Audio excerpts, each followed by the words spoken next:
Hi everyone, Richard Lewis with another video here, and obviously one of the things we like to talk about in this channel is games. We love computer games. I've been a gamer all my life, ever since the first home computers. Mine was a Spectrum 48K.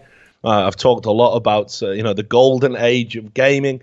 It's the principal way I like to waste time, I suppose, and relax, but I also consider them, when they're done correctly, to be high art. And that's why I was super excited, Sam, about a recent announcement. As Rockstar Games had put out some, promotional images that, and then a subsequent announcement that a sequel to Red Dead Redemption is going to be coming out.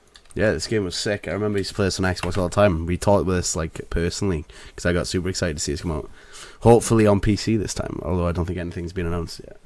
Yeah. Well, I mean, obviously PC gamers might be disappointed, like we were for the first one. Still not on the PC. Hopefully that changes for Red Dead Redemption 2. But you're absolutely right. I mean, I played Red Dead Redemption with my friends. Sick game. Just an incredible, achievement, as is par for the course with Rockstar. And I was super excited to see it come out and get the teasers and get the information. But of course, you're not allowed to enjoy it, unfortunately. You're not allowed to enjoy the announcement of Red Dead Redemption, Sam. You're not allowed to. First I did. Well, no, it's true. This is even though, and I don't know if you brought the images up, but if you do, yeah, one was a red, just red with the Rockstar logo on it. It was just a red picture. The second was red and kind of a sunset and some mountains and what looks to be some cowboys in silhouette walking over the hill. So these are like some fairly ambiguous promotional photos. Obviously, people figured out who it is, what it is, and of course the announcements come subsequently to back it up. But I don't know if you noticed it, mate, but those two images were racist and sexist. Sorry? Yeah, I know, it's a bit weird. But obviously, Rockstar have got previous, mate. They've got previous because none of their games have a female protagonist. And even though it's been in the games press that GTA 6 will likely feature a female protagonist, that's certainly the announcement. Certainly what is circulating in the games press. Obviously, the fact that they've never done it means that they're all sexist. They're all horrible, miserable people. And this is going to be a continuation of that. Reasonable. Yeah, reasonable stance. Now, I thought this was quite interesting because, I was thinking, well, this will be met by the games community with, universal applause. This is a sequel to a great game, a beloved game, an extension of a franchise made by a studio that make great games. What's there to dislike? Well, again, this political aspect that's crept into games means that even people who are posing as gamers are saying that this game is problematic based on two promotional images. Now, this was reported in Heat Street. There's a journalist called William Hicks over there. We like his work. And he basically gathered some leading games critics or, game devs or whatever they claim to be this week. And he gathered up all their tweets. So it was like, oh, look, this is Alex Kranz. Look. Another Red Dead game. Maybe this time they won't use the setting as an excuse to be horrifically racist and sexist. And this is the reviews editor at Gizmodo. So let's talk about that. Let's talk about the frontier west in which it's set, because I find this very bizarre that you would criticize a game that is set in period at the time of the frontier west. I find it bizarre that you would label it racist or sexist for giving accurate portrayals of that time period's attitudes. And that's especially crazy because if you go to Polygon, Sam, you'll find that they wrote, and I joked about this when I streamed the game about Mafia 3.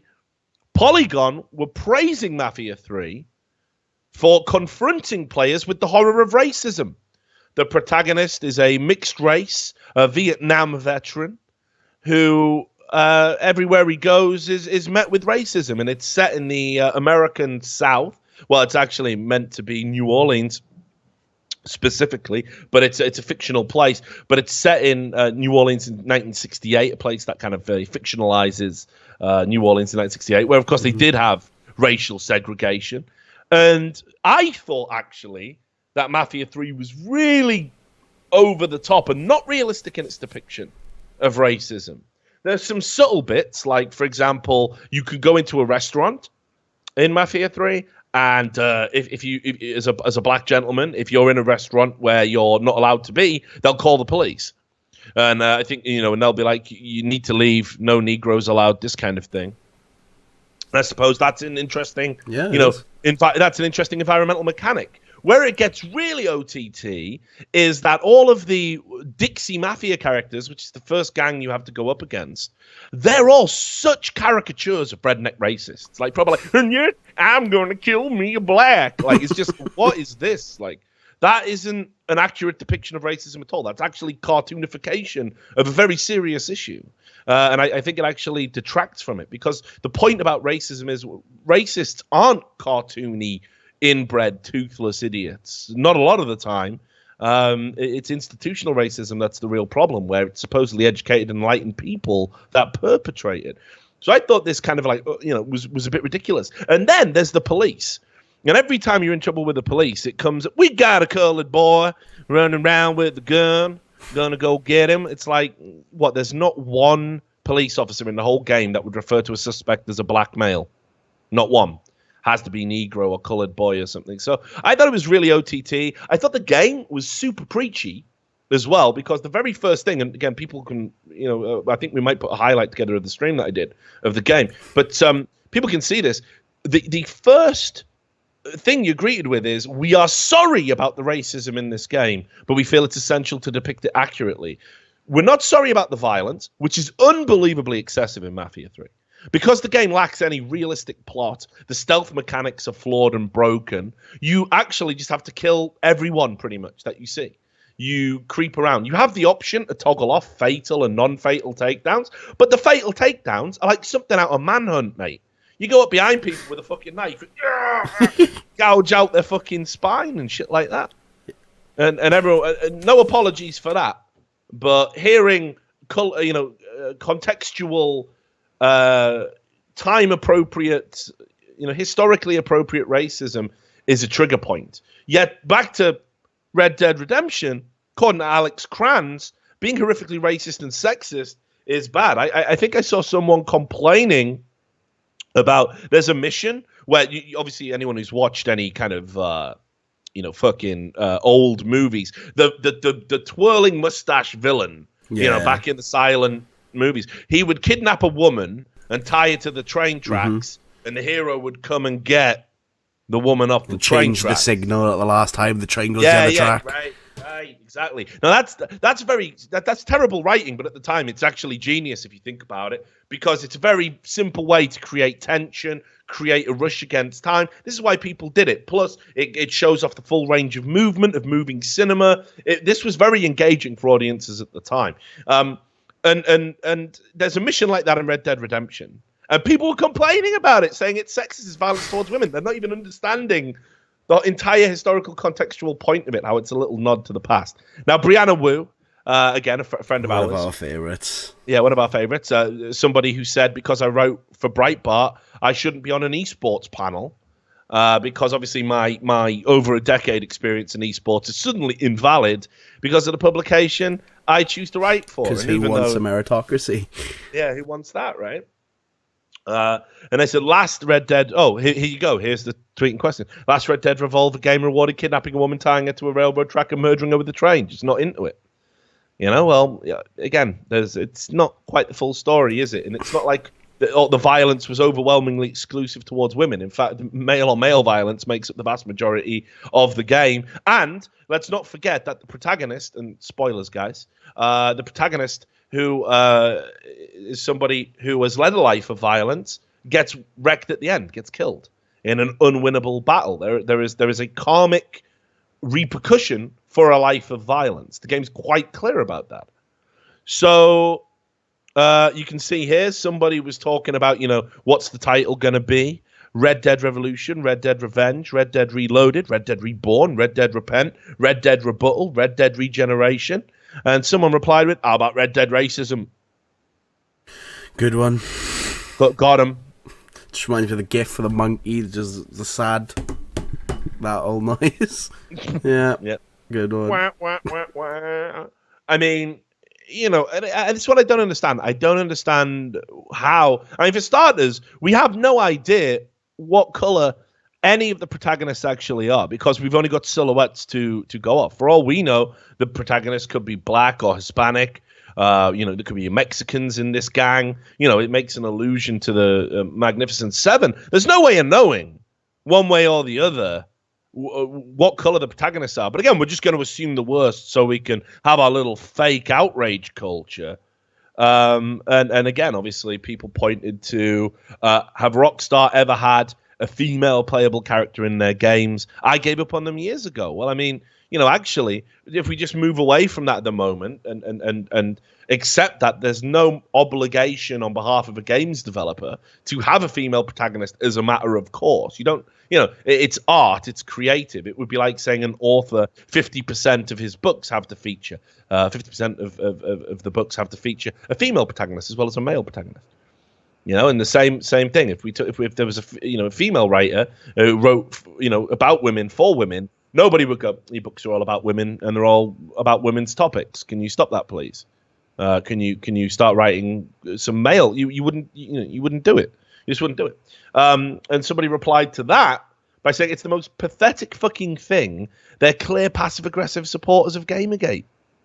Where's that even? I'm looking at those pictures. I'm not getting it. I am not getting it.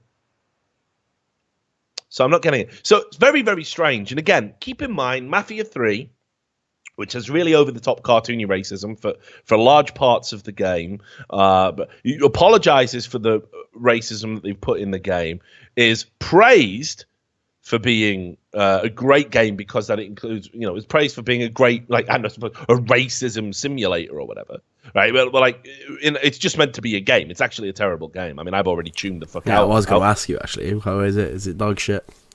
The thing is, what I quickly realized was, it's like the entire game is like an advanced tutorial. It keeps adding mechanics, but all of the mechanics aren't really interesting. So you have to do these things where it's like you run around and you have to take down rackets, right? Prostitution rackets, drug rackets, which you do not through clever, stealthy means. You just kill everyone. And when you kill people, there's a monetary value attached to it. So you kill kingpins, you kill informers, you kill anybody really, and you take money. And then once you've done so much amount of damage, you can go and kill the boss of the racket because he comes out. Oh bloody hell! All my prostitution and drugs have gone. Yeah, so you can then kill them or add them to your empire. And this would be great if it was like the alternate missions in GTA. Yeah, but it's not. It's the full That's the main game. Story. Yeah, but it's the game. It's all you do, and it's a shame because actually the writing in the game is pretty good overall. The narrative, flashbacks within flashbacks, the voice acting's great. So it could have been good, but it feels rushed and blah blah blah. But anyway, back to Red Dead Redemption. So obviously, it seems strange to me that it's already come under fire. It's nowhere near out yet. We don't know when a release date. So everyone's favorite fucking critic, Jonathan McIntosh, and I'm guessing you guys know Jonathan McIntosh. If you follow this channel, you should certainly know Jonathan McIntosh. Jonathan McIntosh was basically the guy who came up with the idea for Feminist Frequency. He's the scriptwriter for Anita Sarkeesian. They worked together on this. Keep in mind, everybody knows this now. It's a matter of public record. Anita Sarkeesian's just somebody that used to promote telemarketing stuff. She just wants to make money. She's a slick salesperson who's playing a part. She's being like an actress, if you want. She is basically the public-facing element of Jonathan McIntosh's critique on games and culture and his feminist ideals. And to be honest, I've seen videos like outtakes and stuff where he seems vaguely human and not this ridiculous risible figure that he appears on social media. And it makes me wonder if he's playing a part as well, honestly. We've talked about this in other videos. you make money off this type of stuff. The audience that laps up feminist critique, the audience that wants to virtue signal, they've all got huge amounts of disposable income, and they throw it at these fucking demagogues. Like, just take my fucking money, please. So obviously, it could all be fake and bullshit. And it would make sense, because as I'm going to show you, this is just absolutely fucking ridiculous. Now, Jonathan McIntosh come out and he put out his ironic tweet. It's brave and downright visionary for Rockstar to center violent men in their video game. Yes, in a video game. Can you imagine it? Wow. In other words, saying, there's a saturation of violence and violent male characters in video games. And yeah, that is true. But equally, I think there's a lot of difference between, I don't know, having just a violent protagonist like in a game like, say, Hatred, which is deliberately designed to like just bait people, where you're just running around just killing everyone with no wider reaching plot and no real point other than to just antagonize. And then something like Red Dead Redemption, which, as I said, the first game had a very textured, layered story. It kind of shows that, revenge and a life of violence certainly comes with its own consequences, moral choices within the game, moral ambiguity. I feel when games do that, they're actually pretty good. I mean, it's like, think about a fucking masterpiece like Fallout New Vegas, right? It's about somebody ultimately at times having to enact violence and make very difficult decisions, depending which way you go. I mean, that game is like a morality simulator, but it's a story effectively about a man being put into a frontier environment, having to enact violence, sometimes to survive, sometimes for personal gain. I don't think you can condemn that as being part of the problem, as being inherently problematic or wrong. Anyway, just to read all of his tweets here. Remember this about GTA 5? The concept of being masculine was so key to this story, said Dan Houser, the co-founder of Rockstar Games. Which, again, if you've played through GTA 5, you know that's actually true. And you have Trevor in there, who is this fucking over-the-top, ridiculous, violent, vile, almost to the point of parody figure. And it's about the breaking apart of that, masculinity. I would have thought Jonathan McIntosh would have approved of that. A figure like Trevor actually shows that fucking, that Rockstar Games are aware that, too much violence can be a bad thing. Rockstar openly and proudly makes games glorifying toxic masculinity. I mean, if you've ever followed the storyline. One of my favorite phrases, that is toxic masculinity. Toxic masculinity. Yeah, but this is all McIntosh ever says. It's like literally, it's his raison d'etre. It's all he ever talks about, right? Toxic masculinity, the idea that being masculine and embodying masculine traits is inherently wrong, and it taints culture. It's just ridiculous. It's up there with microaggressions for me. Yeah, pretty. Another beaut. So glorifying toxic masculinity, and again, we've given you examples about how it actively doesn't glorify it. But many folks who know better will ignore that and play them anyway. I mean, I always think the argument about, Rockstar Games glorifying violence, it's the same argument that was made by the idiots way back that said Trainspotting was glorifying heroin use.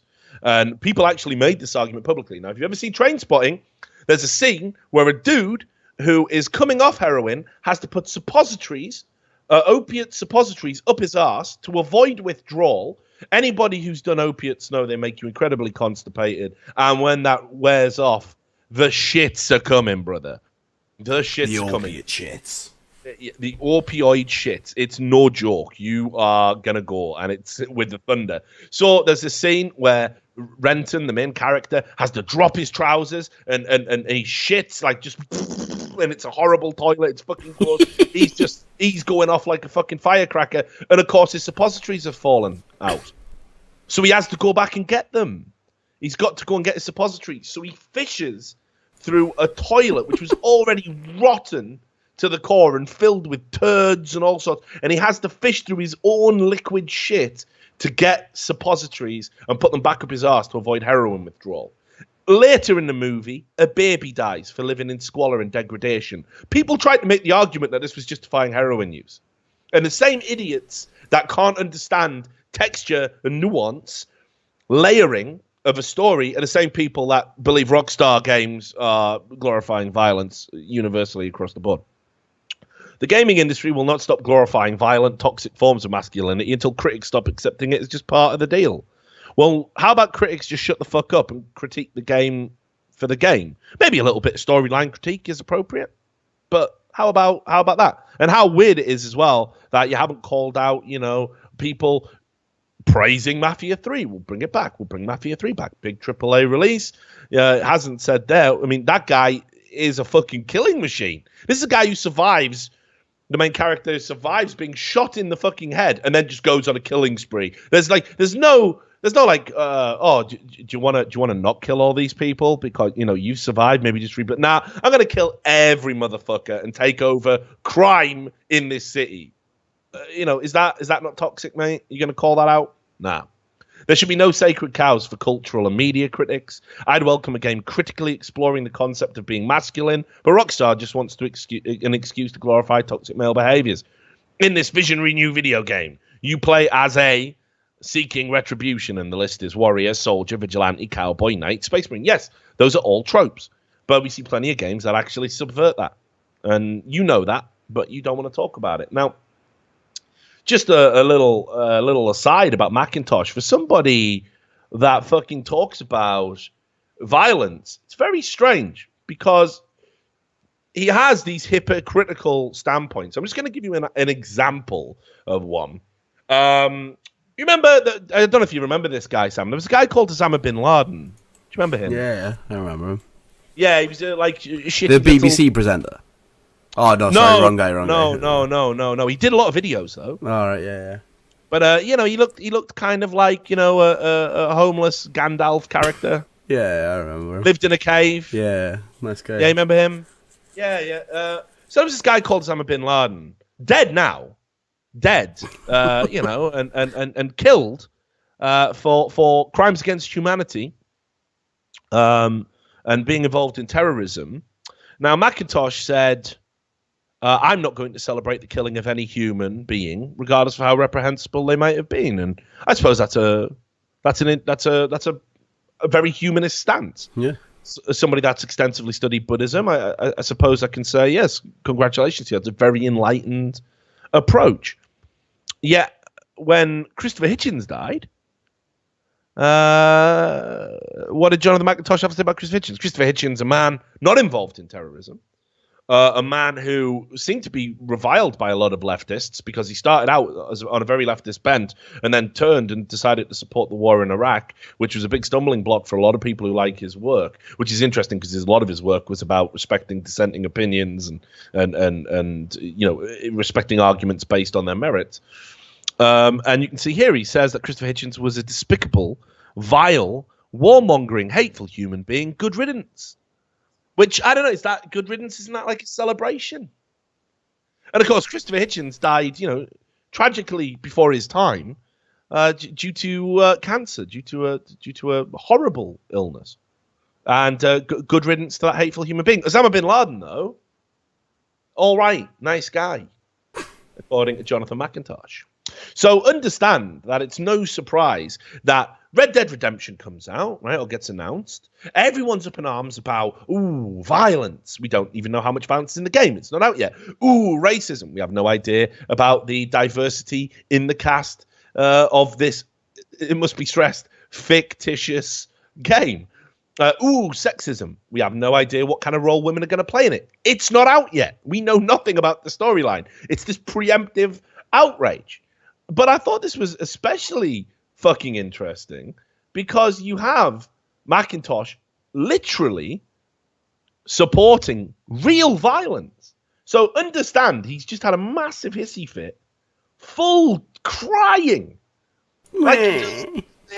about how horrible that video game violence is. 17th of October, a matter of days ago. This is around about the same time. I mean, again, this is why I have to believe it's a parody or an act, because I can't believe people would be this, lack this level of self-awareness. There was obviously the firebombing at a GOP office, and it's been, condemned by lots of people. It's an example, again, of how extreme the progressive left, some elements of the progressive left have got, that they're willing to firebomb an office that certainly isn't, it's part of the democratic process. It's got a right to exist. And the idea of, political violence, except in the most extreme of situations, which this definitely doesn't qualify, is ridiculous, and it seems to have actually been supported by a lot of people. Now, Jonathan McIntosh, somebody who obviously hates violence because we're not allowed to have it in video games, it's toxic masculinity. What's he got to say about it? Well, he says political violence is always abhorrent. Good start. That said, that old chestnut. With that said. That reminds you of the line, I'm not a racist, but yeah, exactly right. I'm not a racist, but wouldn't it be and better racist if... statement coming. Stop this. Stop, yeah? I'm not sexist. But that said, if women... Right, stop, mate. Stop, you're out of control. Just that maybe... Said, just the old that said. So political violence is always abhorrent. That said... White liberals funding the reopening of a Trump office are complicit in spreading bigotry. The implication being that if you are involved in the Trump campaign, if you're involved in opening an office to assist in the democratic process of an election, the idea that is okay to firebomb it. Real life violence. Real life violence, okay. Video game violence, not okay. And that's what I don't understand. Why can't this dude just pick a fucking lane? Like, why is video game violence such a big deal to this individual? And yet, as long as the target's right, real life violence seems to be okay, seems to be excusable. So I thought it was interesting, man. Like, we've got to a stage now where when games are announced, part of the critical process has actually become trying to generate outrage, trying to find what the outrage angle is going to be, because that is actually what sustains the life cycle of these stories. We can't talk about the game yet. We have no idea what the content of the game is going to be. And I guess it's, pretty hard to, speculate. So in the absence of being able to do that to drive the story, let's just make some assumptions. Let's just attack the game before it's even out. Let's just say that it's sexist, misogynist, it's racist, it's evil, it's violent. Let's do all of these things because in the absence of facts, unfortunately, these bottom feeders have to write something. They've got to keep their relevance somehow, and this is how they choose to do it. And it's incredibly pathetic. I remember this is the exact same process that we were going through at the height of and I've done public talks about this, about at the height in the 80s. When we had it with Dungeons and Dragons, that it would lead to Satanism, and they were literally trying to shut it down. We had it with the video nasty movies. People tried to ban Rambo because of the Hungerford shooting. There's always this rush to try and link art. And I remember perhaps even most ridiculously, anyone who's ever seen the Chris Morris series Brass Eye, which is fucking brilliant. They did one that was basically mocking the tabloid outrage about paedophiles. And understand in Britain, this was incredibly bad. Like the tabloid newspaper took it upon themselves to basically name sex offenders and paedophiles. People went out and perpetrated vigilante action. It was unprecedented in this country. But during the hysteria about the idea of there being paedophiles behind every door, there was actually, if you can believe this, there was a pediatrician. Yeah, that's right. A child's doctor beaten almost within an inch of his life because some illiterate thug saw pediatrician on a plaque outside his building. He's a pedo! He's a pedo! And they beat him. The best part is, why would he put it on a plaque? Why would you put it on a sign? Proud pedia.